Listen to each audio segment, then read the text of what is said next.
రాష్ట్రంలోని కూటమి ప్రభుత్వం స్వర్ణయుగ పాలన అందిస్తోందని ఎమ్మెల్సీ ఆలపాటి రాజేంద్ర ప్రసాద్ అన్నారు. గత ప్రభుత్వం రాష్ట్రాన్ని అగ్నిగుండంగా మార్చింది అని సీఎం చంద్రబాబు ఆధ్వర్యంలో వ్యవస్థలన్నీ గాడిలో పెట్టాము అని తెలిపారు.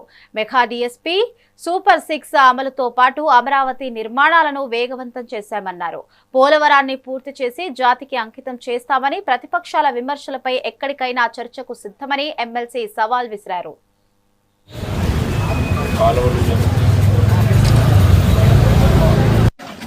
బస్సు ఉచితంగా వెళ్తున్నావా? బియ్యం వస్తున్నాయా? ఇంట్లో ఎవరికైనా పెన్షన్ వస్తుందా? వస్తుంది. అన్నీ బాగానే ఉంది. పెన్షన్ ఎంత వస్తుంది ఆయనకి?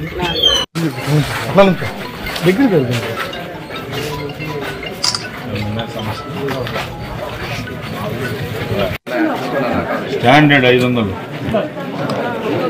మినిమం మాత్రం 500. 100 ఉంటుందా? 2 చెప్పావా? పక్కనాడు వస్తాయి అన్నీ. దీపం పథకం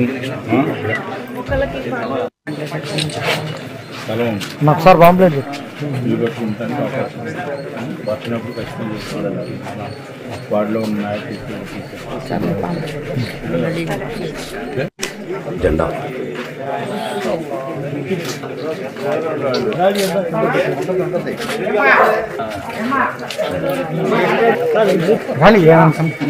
పాలన ప్రారంభించినటువంటి కూటమి నాయకత్వం ఈ రోజున ఈ 2 ఏళ్ల పాలనలో ఏ సూపర్ 6 అయితే ఎన్నికల మేనిఫెస్టోలో చెప్పామో దాన్ని ఈ రోజున అమలు చేస్తా ఉన్నాం. అంతేకాదు ఈ రోజున మొట్టమొదటి సంతకం మెగా డిఎస్సి ఎలాంటి అవకతవకలకి చోటు లేకుండా కేవలం 148 రోజుల్లోనే నోటిఫికేషన్ ఇచ్చి, ఇంత త్వరగా గతంలో కూడా మేము పాలన చేసినప్పుడు కూడా చేయలేనటువంటి పని ఈనాడు యువ నాయకుడు విద్యాశాఖ మంత్రులు నారా లోకేష్ గారి వల్ల సాధ్యమైంది అని చెప్పి మనం చేస్తాం. ఈ రోజున ఇక్కడ ప్రతిపక్షాలు బురద వేయటానికి ప్రయత్నిస్తా ఉన్నాయి. గురిగింజ సామెత నేను అంతకంటే ఎక్కువ విమర్శించదలుచుకోలేదు, ఎక్కువ మాట్లాడదలుచుకోలేదు వీళ్ళ గురించి. ఎందుకంటే మీకు విద్య పట్ల కానీ, విద్యా విధానం పట్ల కానీ, లేకపోతే ఎక్కడైతే స్కూల్స్ ఉన్నాయో ఆ స్కూల్స్ ని ఈ రోజున ప్రజలకు ఉపయోగపడేలాగా, విద్యా వ్యాప్తి జరిగేలాగా ఏ ఉద్దేశంతో అయితే విద్యా విధానం ఆనాడు ప్రారంభమైందో, ఒక వర్గానికో ఒక వర్ణానికో కాదు అనే భావంతో